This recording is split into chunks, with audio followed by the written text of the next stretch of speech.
উনি কোনো ভুল না করে থাকলে রুজু করেন কেন? রুজু এই জন্যই করেন যে আপনারা যেহেতু রুজুই চাচ্ছেন, রুজু ছাড়া কোনো কিছু বুঝবেন না, কিতাব মোতালা করবেন না, ইলমি আলোচনায় যাবেন না, ওনার আলোচনার বিষয়গুলিকে বিশ্লেষণ করবেন না, গো ধরে থাকবেন, জিদ করে থাকবেন যে রুজু করতে হবে, আচ্ছা ঠিক আছে আপনার জন্য রুজু করা হইল। দেওবন্দ উভয় পক্ষকে হক মনে করে এবং উভয়ই দেওবন্দে যান, দেওবন্দের উলামায়ে কেরামও উভয়ের কাছে আসেন। আপনারা এমনভাবে আমল করেন যেভাবে হানাফি এবং শাফি মাযহাব উভয় আমল করছে, কেউ কাউকে বাধা দিচ্ছেন, উভয় হক। আপনারা এমনভাবে চলেন যে সবাই খুব ভালো করে টের পাচ্ছেন হযরত জি শেখ সাদ হাফিজাহুল্লাহর মোকাবেলা করতে গিয়ে তারা খাল কেটে কুমির এনেছেন। ইতিহাস এবং সিরত বলে এই ইতমামে হুজ্জতের পর বান্দা যে পথে হাঁটবে আল্লাহ সুবহানাহু ওয়া তাআলা ওই পথেই বান্দাকে নুসরত করবেন। বিসমিল্লাহি আলহামদুলিল্লাহ ওয়াসসালাতু ওয়াসসালামু আলা রাসূলিল্লাহ, আম্মা বা'দ। আজকে অনেকগুলি প্রশ্ন আপনারা করেছেন, তার মধ্যে সবচেয়ে গুরুত্বপূর্ণ প্রশ্নটার উত্তর আমি শুধু এখন দিতে বসেছি যে আমরা ঐক্যের ডাক দেওয়ার পর, সারা বাংলাদেশের উলামায়ে কেরামকে ঐক্যবদ্ধ হওয়ার আহ্বান জানানোর পর আবার কেন শুক্রবার দিন আমরা কঠোর অবস্থানে যেতে চাচ্ছি?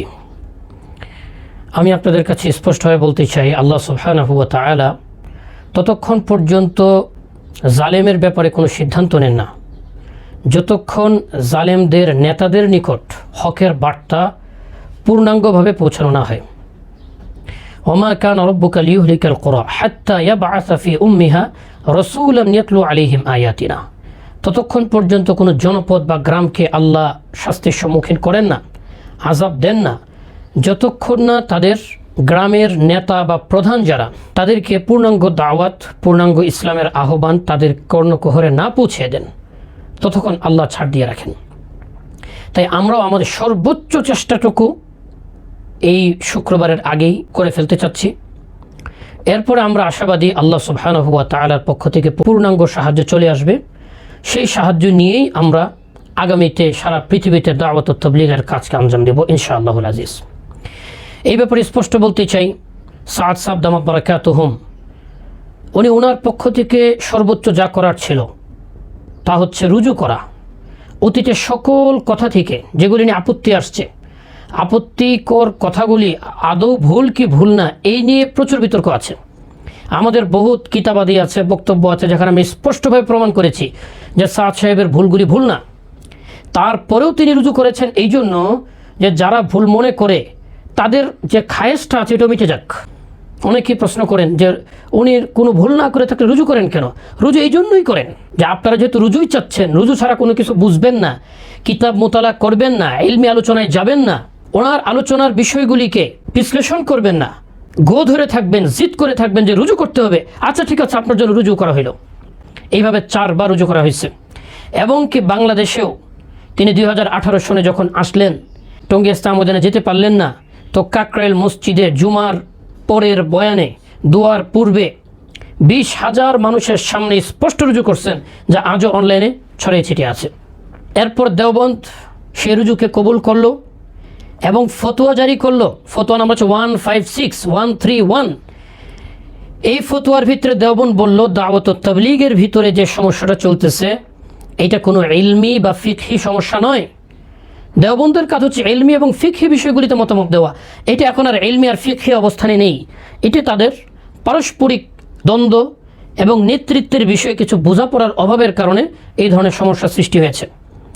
এই কথাগুলি আমাদের উলামায়ে কেরাম, আমাদের দেশের যারা কর্ণধার তারা মানতে পারছিলেন না। তারপরে আরশাদ মাদানী সাহেব দামাত বারাকাতুহুম যখন বাংলাদেশে আসলেন, সে ফেব্রুয়ারি মাসে স্পষ্টভাবে তিনি কথা বলে দিয়ে গেলেন যে দোনো হক পর হ্যাঁ, দোনো দলই হকের উপরে আছে, আমরা কোনো পক্ষের প্রতিনিধিত্ব করি না। দেওবন্দ উভয় পক্ষকে হক মনে করে উভয়ই দেওবন্দে যান, দেওবন্দের উলামায়ে কেরামও উভয়ের কাছে আসেন। এরপর গত মাসে মদিনা মুনাওয়ারাতে বসে তাকি উসমানী সাহেব দামাত বারাকাতুহুম হযরতজিকে সামনে বসিয়ে স্পষ্ট করে বলছেন যে আমি সকল উলামায়ে কেরাম এবং দাওয়াত ও তাবলীগের সাথীদের নিকট এই বিনীত আরজ করছি, তাবলীগ জামাতের উভয় হকের উপরে আছে। আপনারা এমনভাবে আমল করেন যেভাবে হানাফি এবং শাফি মাযহাব উভয় আমল করছে, কেউ কাউকে বাধা দিচ্ছেন, উভয় হক, আপনারা এমনভাবে চলেন। এই কথার পর আর কি বলার থাকে? বাংলাদেশে এই মুহূর্তে সফররত ইলিয়াস গুম্মান দামাত বারাকাতুহুম ওনাকে আমরা অনুরোধ জানিয়েছি যে আপনি কাকরাইলে গিয়ে এই কথাটা পৌঁছে দিন যে ইন্ডিয়াতে কোনো সমস্যা নেই, ওলামায়ে কেরাম উভয়কে নিয়ে চলছেন, পাকিস্তানে চলছেন, বাংলাদেশে কেন আপনারা এই দ্বন্দ্ব বিভাজনকে এখনও জিয়ে রাখছেন? আসুন সমাধান করি। সম্ভবত ইলিয়াস গোম্মান দামাত বারাকাতুহুম আজকে গিয়েছিলেন অথবা যাবেন।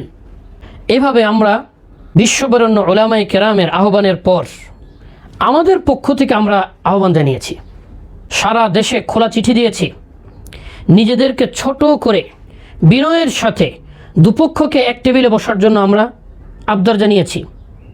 এরপর দেশের শীর্ষস্থানীয় ওলামায়ে কেরামের কাছে হাত জোর করে অনুরোধ করেছি, উভয়কে নিয়ে বসুন, আপনারা মধ্যস্থতা করুন। এই ধরনের চিঠি চালাচালি এবং দৌড়ঝাঁপ যখন আলো এবং সম্ভাবনার মুখ দেখল না, তখন আমরা 6 নভেম্বর সংবাদ সম্মেলন করে ওপেন চ্যালেঞ্জ ঘোষণা করেছি। এরপরও আমাদের আপোষের প্রস্তাব থেমে নেই। আমরা যেখানে যাচ্ছি সবাইকে এক কথা বলছি, আসুন আমরা এক হই, ঐক্যবদ্ধ হই, আগের মতো ভাই ভাই হয়ে দাওয়াতের কাজ করি। আপনাদের কত দাবি আছে, কত চাহিদা আছে সব বলুন, আমরা প্রত্যেকটি দাবি এবং চাহিদাকে সম্মানের সহিত বিবেচনা করব। আমরা আমাদের সর্বোচ্চ কঠোরতা বাতিলের জন্য রেখে দিই, জালেমদের জন্য রেখে দিই, আর যত নমনীয়তা, বিনয়, আখলাক এই সব কিছু আমরা আমাদের পরস্পর ভাইদের মধ্যে ভাগাভাগি করি। আরবিতে এটাকে ইতমামে হুজ্জত বলে, অর্থাৎ সর্বশেষ চেষ্টা পূর্ণ করা। ইতিহাস এবং সিরত বলে এই ইতমামে হুজ্জতের পর বান্দা যে পথেই হাঁটবে আল্লাহ সুবহানাহু ওয়া তাআলা ওই পথেই বান্দাকে নুসরত করবেন।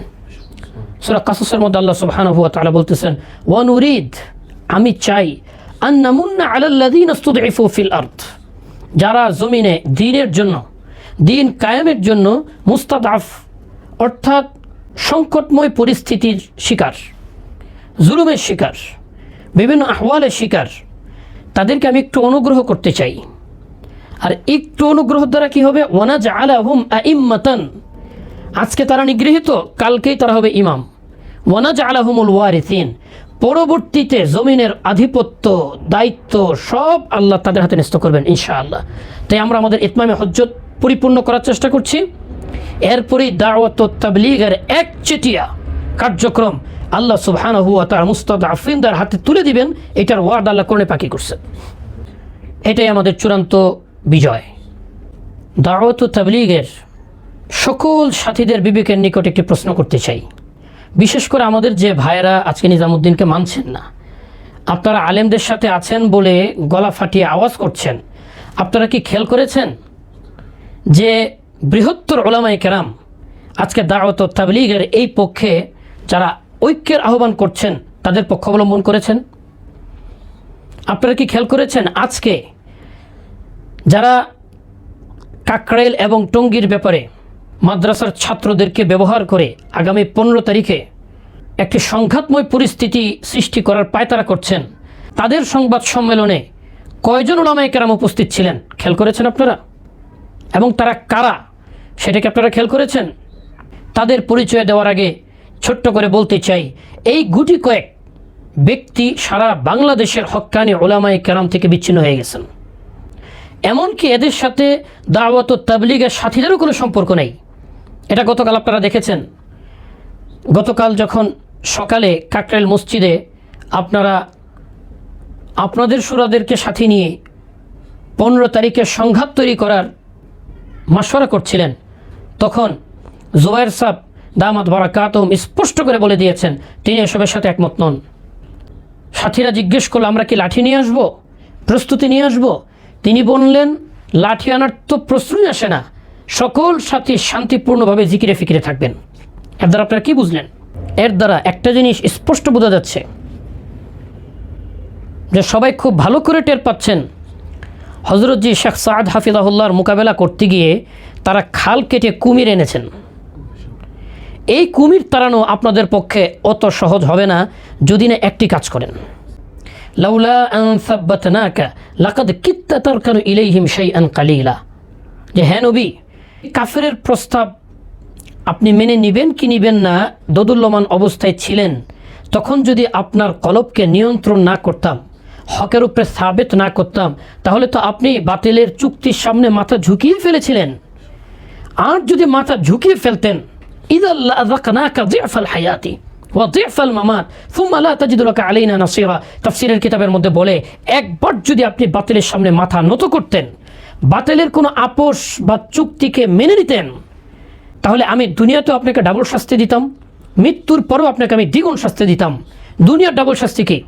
1 নম্বর শাস্তি, আর কখনো এই নিচু মাথাকে সোজা করতে পারতেন না। মাথা সোজা করলে বাতিল আপনার বিরুদ্ধে দাঁড়িয়ে যেত, আর এই দিন সেখানে মিটে যেত। এই দিন আর কিয়ামত পর্যন্ত অবশিষ্ট থাকতো না। অতএব আমার প্রিয় ভাইদের নিকট বিনীত আরজ হচ্ছে, আজকের সংবাদ সম্মেলনের পর আপনারা খুব ভালোভাবে বুঝতে পারছেন যে বাংলাদেশে জমিয়তে উলামা ইসলাম নামে যে সংগঠনটি ছিল, যার নামের অর্থই হচ্ছে জমিয়ত, অর্থাৎ ঐক্যবদ্ধ করা, একতার প্ল্যাটফর্ম, সেটাই আজ ভেঙে 5 টুকরা হয়ে গেছে। সেই জমিয়তেই আজকে তাবলীগের নেতৃত্ব দেওয়ার জন্য সামনে আসছে। বুঝতেই পারছেন যে আপনারাও কয় টুকরায় বিভক্ত হবেন। অতএব এই বিপথগামী কয়েকজন ব্যক্তিবর্গ যারা আপনাদেরকে উস্কানি দিচ্ছে, সংঘাতের দিকে ঠেলে দিচ্ছে, ভাইয়ে ভাইয়ে কীভাবে দ্বন্দ্ব ও সহিংসতা বৃদ্ধি করা যায় সেই ব্যাপারে আপনাদেরকে উস্কানি দিচ্ছে, তাদের ব্যাপারে সতর্ক হন, তাদের থেকে নিরাপদ দূরত্ব বজায় রাখুন। সারা বাংলাদেশের হক্কানি উলামায়ে কেরামের দ্বারস্থ হন এবং জিজ্ঞেস করুন এই ভাইয়ে ভাইয়ের সংঘাত থেকে উত্তরণের জন্য আমাদের কী করণীয় আছে। সারা বাংলাদেশের উলামায়ে কেরামের থেকে আপনারা রাহবারি গ্রহণ করুন। নিজামুদ্দিনের বিরুদ্ধে অবস্থানকারী আমার তাবলীগের ভাইরা, একটু খেয়াল করে দেখবেন আমরা এবং আপনারা একই আছি। এই তৃতীয় পক্ষ, এই খালকাটা কুমিরগুলো আজ আমার এবং আপনাদের মাঝখানে বিশাল দেয়াল তৈরি করে রেখেছে, বাধা তৈরি করে রেখেছে। এই কুমিরগুলোকে যদি আমরা সম্মিলিতভাবে ঐক্যবদ্ধ হয়ে সেই বঙ্গোপসাগরে ফেলে দিয়ে আসতে পারি, দেখবেন কাল থেকে আমরা আপনারা সবাই আগের মতো দাওয়াত ও তাবলীগের ময়দানে হাতে হাত রেখে, কাঁধে কাঁধ রেখে ঐক্যবদ্ধ হয়ে মেহনত শুরু করতে পারবো ইনশাআল্লাহুল আজিজ।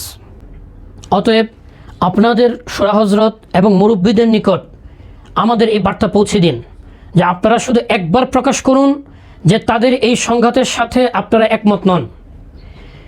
এই ভাতৃঘাতী দ্বন্দ্বে আপনারা সামনে আসতে চাচ্ছেন না, এতটুক কথা শুধু আপনারা প্রকাশ করুন। আপনাদেরকে কিভাবে এই কুমিরদের খপ্পর থেকে তুলে আনতে হয় সেই দায়িত্ব আমাদের। আমরা এই 15 তারিখের আগে ঐক্যবদ্ধ হতে চাই। আমাদের সমস্ত মুরব্বিয়ানে কেরাম, ওলামায়ে কেরাম প্রস্তুত আছেন, শুধু আপনাদের থেকে এতটুকু জানতে চান যে এই ভাতৃঘাতী দ্বন্দ্বের সাথে আপনারা একমত নন। বাকিটা আল্লাহর হাতে ছেড়ে দিন। ইতমামে হুজ্জতের পর আল্লাহর সাহায্য অনিবার্য। ইতিহাস এবং সিরাত বলে ইতমামে হুজ্জতের পর কখনো আল্লাহর সাহায্য আসেনি, এমন হয়নি। ওদের ব্যাপারে আল্লাহই যথেষ্ট হয়ে যাবেন ইনশাআল্লাহুল আজিজ। তাই আহ্বান করছি, আসুন সকল দ্বন্দ্ব, ভেদাভেদ, রেষারেষি, ভাইয়ে ভাইয়ে সংঘাত এবং হানাহানির পথ ছেড়ে দিয়ে আমরা আবার ঐক্যবদ্ধ হই। আমাদের সকল কঠোরতা, আমাদের রাগ, ক্ষোভ, বিদ্বেষ যা কিছু আছে সব দিন, ইসলাম এবং আল্লাহর ও মুসলমানের দুশ্মনদের বিরুদ্ধে ব্যয় করি। পরস্পর ভাই ভাই হয়ে আল্লাহর দিন কায়েমের জন্য, সারা পৃথিবীতে আল্লাহর কালেমাকে সমুন্নত করার জন্য দৃপ্ত শপথে প্রতিজ্ঞাবদ্ধ হই। নাসরুম মিনাল্লাহি ওয়া ফাতহুন করিব ওয়া বাশশিরিল মুমিনিন। আসসালামু আলাইকুম ওয়া রাহমাতুল্লাহি ওয়া বারাকাতুহু।